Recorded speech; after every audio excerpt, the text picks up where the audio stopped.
So here we are today sorting a pile of fish that we collected from a stream in the Columbus, Georgia area, part of the Chattahoochee River Basin in Alabama, Georgia. And this one, obviously, this particular stream is in Georgia.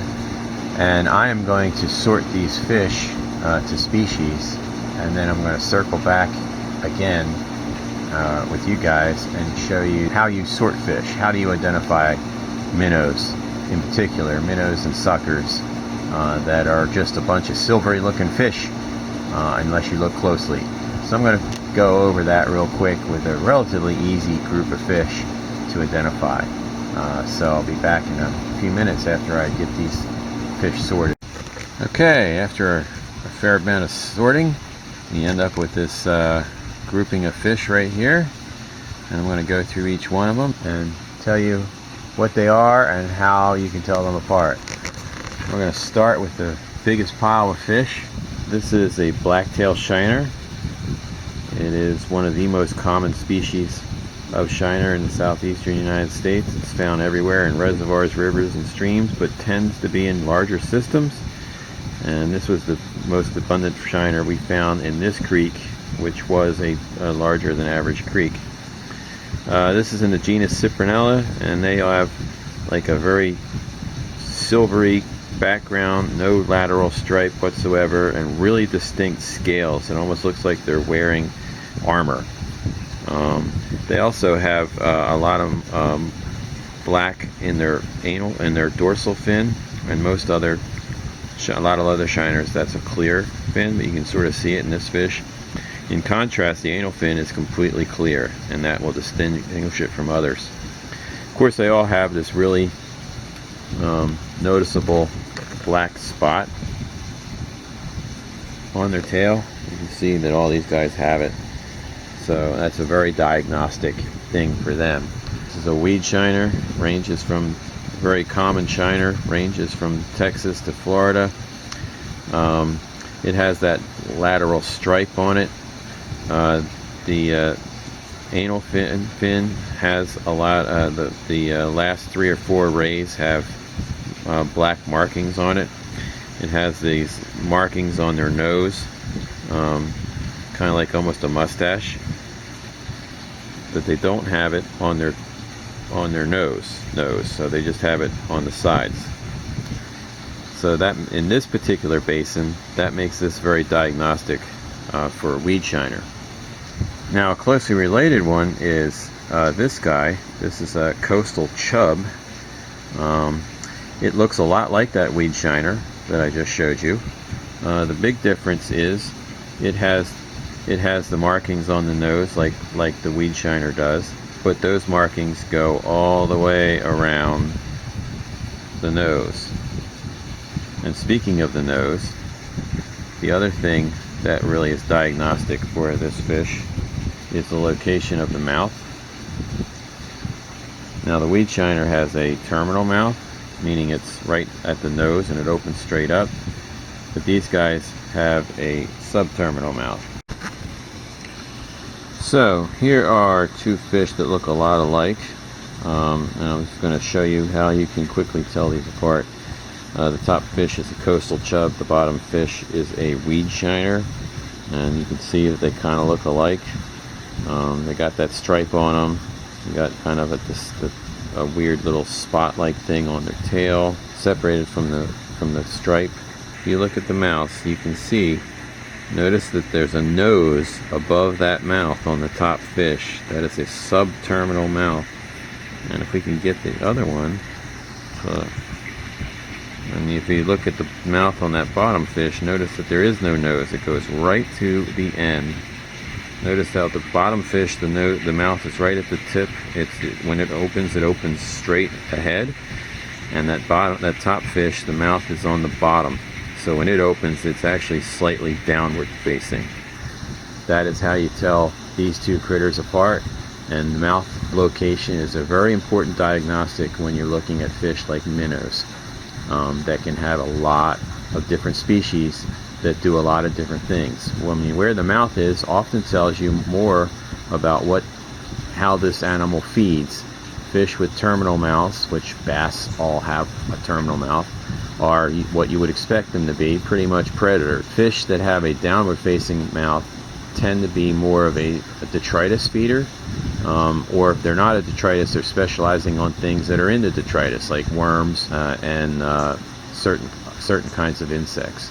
The morphological differences in fish species that really correspond to ecology of the fish also can serve as a way for us to tell them apart. Here's another fish that's really common in streams. This is a stone roller. There's several species of stone rollers. There's only one we were working at called a bluefin stone roller. That's what this guy is. Stone rollers are cool little fish.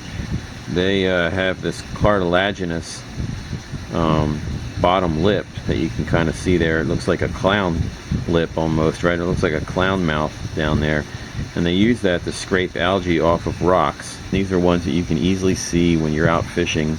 If you're wading through a shoal and you see a school of 4 or 5 inch minnows that look like this in a really fast riffle, it's more than likely a stone roller. Notice it is a brown color instead of some of the other, that silvery color or the straw color of the other fish. Small scales, but the head and the mouth really set this fish apart. Here we have one of the more distinctive shiner species in the Chattahoochee in the lower basin. This is called a long-nosed shiner. You can't mistake this guy for anybody. He's got the real distinct scale patterns, kind of a straw background, and bright orange fins. And you can see these guys swimming around. If you look carefully, you can see those fins. They're pretty distinctive. They also have a subterminal mouth like the coastal chub, much bigger mouth than the coastal chub.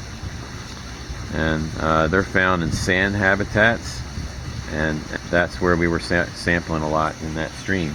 Another really distinctive fish that we have in our streams down here are these guys. This is a long jaw minnow.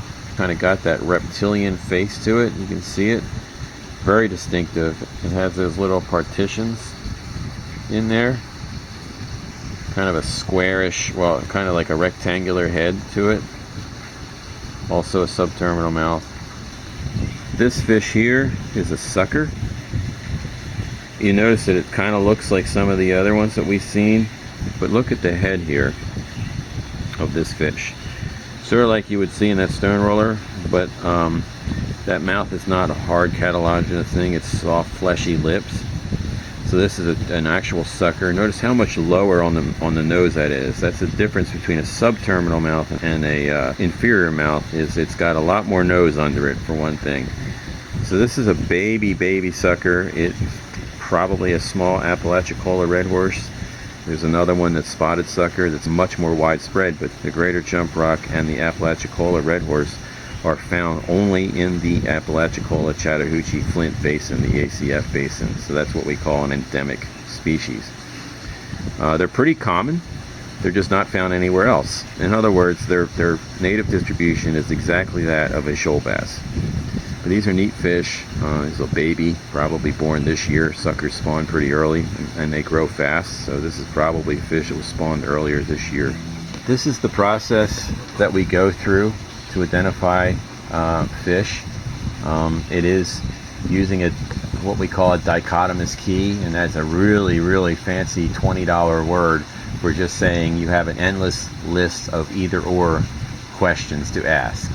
Does it have this or that? If it has this, you go to this line. If it goes to that, you go to the next line. You just keep going through that, answering questions about your fish, and it eventually will help you distinguish among species. Once you get to know an area, and we've sampled this area a fair amount, and you kind of know what's there, you really get to know the common fish without the key. You have a key in your head, you skip a lot of steps, but that's how we do it. It takes a while, but once you know what you're doing and you know what to look for, you can process a pile of fish like this very efficiently. This is how we keep tabs on fish distribution, not just bass. We're always interested in a lot of different species. Sucker species is one that we're always interested in because they're often sensitive to pollution. They're sensitive to sedimentation. A lot of these shiner species can be as well, and so they can be a good indicator of biotic health of the system, more so than, say, sunfish or bass that can live in a lot of places. You know, if you think about largemouth bass and spotted bass, and even smallmouth bass, that, you know, they live in streams, they live in rivers, they live in reservoirs. So they're not necessarily a great candidate to tell what the biotic health of the system is compared to these guys. Anyway, hope you learned something today. Hope you found it interesting.